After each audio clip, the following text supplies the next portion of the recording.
My name is Mary Neuburger, and I'm a professor of history here at the University of Texas at Austin. I'm also a director of the Center for Russian, East European, and Eurasian Studies.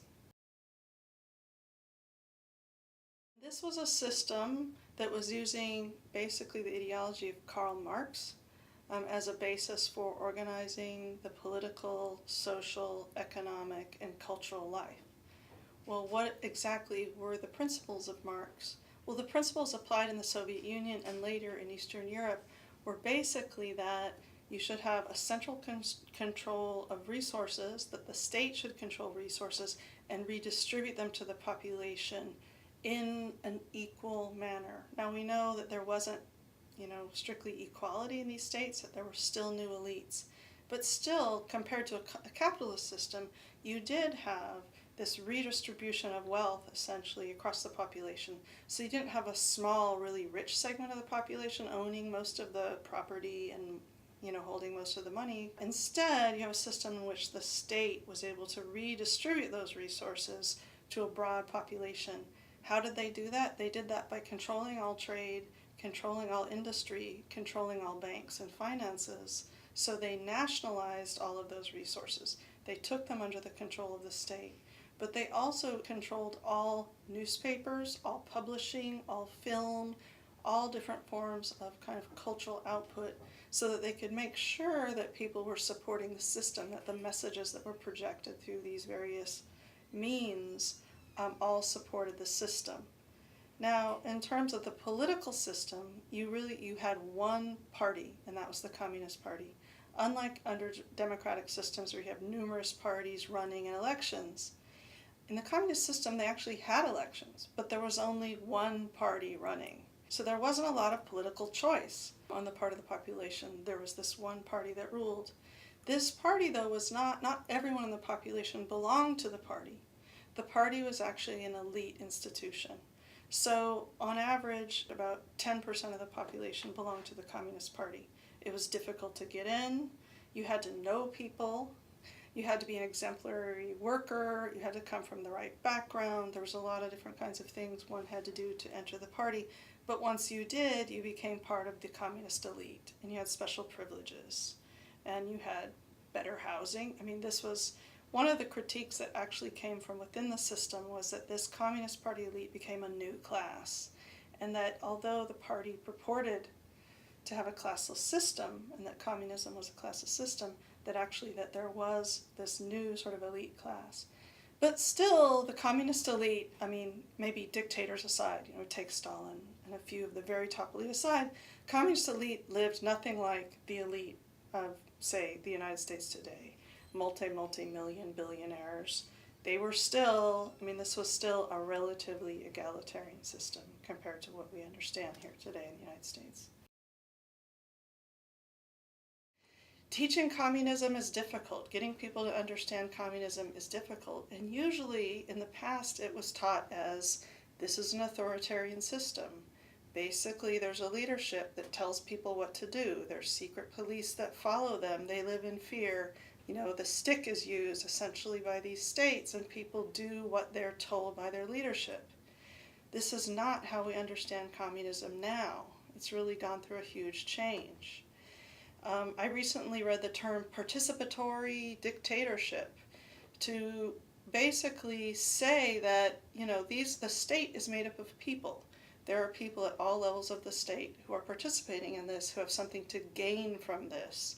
Also, all industry and all jobs were essentially state jobs. So most people owed their livelihood to the state. And so even though there was some resentment towards the state in some areas, people lived normal lives, and, many of them were basically representatives of the state themselves. So it was a much more complicated situation than just the state told people what to do. One of the interesting things about it, though, is that there were huge variants in between different communist states, that they weren't all the same. Southeastern Europe gives a lot of good examples for this because we can see a huge spectrum from Albania, which under Enver Hoxha, who was the dictator for most of the period, was by far the most closed and the most dictatorial of any European communist state. Actually, almost nobody could travel from the country for most of the period. It was the one country where religion was completely outlawed in 1967. It was a officially atheistic state. I mean, other communist states were also officially atheistic, but they allowed churches to exist. And so you still had mosques and churches and other kinds of religious structures and institutions, but in Albania they were all outlawed. You couldn't own a private car in Albania under communism. So it was a very harsh kind of dictatorship in Albania, the harshest in the region. But then if we move on the spectrum towards perhaps the next harshest, say in Southeastern Europe, I would move to Romania, which under Nicolae Ceausescu, who came to power in Romania in 1965, was initially a reformer, but then became also a very harsh dictator within Romania, and people lived under pretty harsh and actually increasingly harsh conditions in Romania. They had a very large secret police that followed people and watched people. Now, that's not to say that a lot of people also didn't benefit from the system and participate in the system. They did. But this was the one communist state that when the dictatorship toppled in 1989, the leader was actually assassinated, he and his wife, because the hatred was so intense at that point for him as representative of this system. I would move to Bulgaria next, which was the most loyal of any state in Southeastern Europe towards the Soviet Union. The rest of the communist states in the region, in some ways, all of them in their own way kind of defied the Soviets and went on their, kind of created their own kind of communist system. Bulgaria, they were loyal, but in return they were also able to shape many of their own policies. So it was kind of a middle ground where there's periods that were harsher, like when Stalin was still alive in the Soviet Union, and then periods that were fairly liberal in the later 60s and 70s. What does liberal mean under communism? It means a little more ability to travel, a little more ability to write, sort of at least critique certain elements of society, although not the system itself. So we have a kind of middle ground in Bulgaria, the former Yugoslavia. And this is because Yugoslavia actually left the bloc, the Eastern Bloc, in 1947. They were kicked out, actually, by Stalin because of a personality conflict between Tito and Stalin.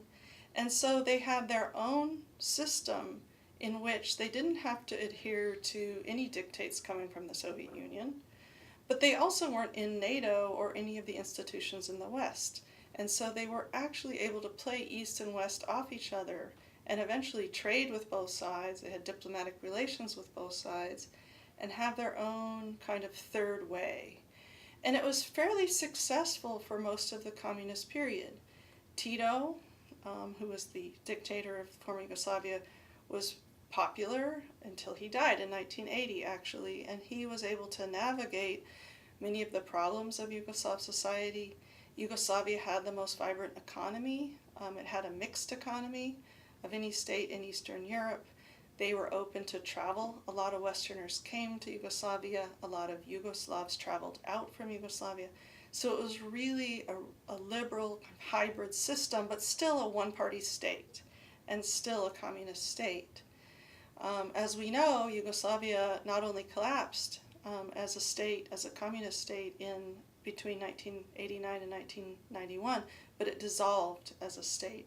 And so, ironically, even though it was the most successful of the communist states, it couldn't survive the transition to capitalism and democracy, which created a situation in which, we had war in Bosnia, later war in Kosovo, and we have now 7 countries where there was one communist Yugoslav state.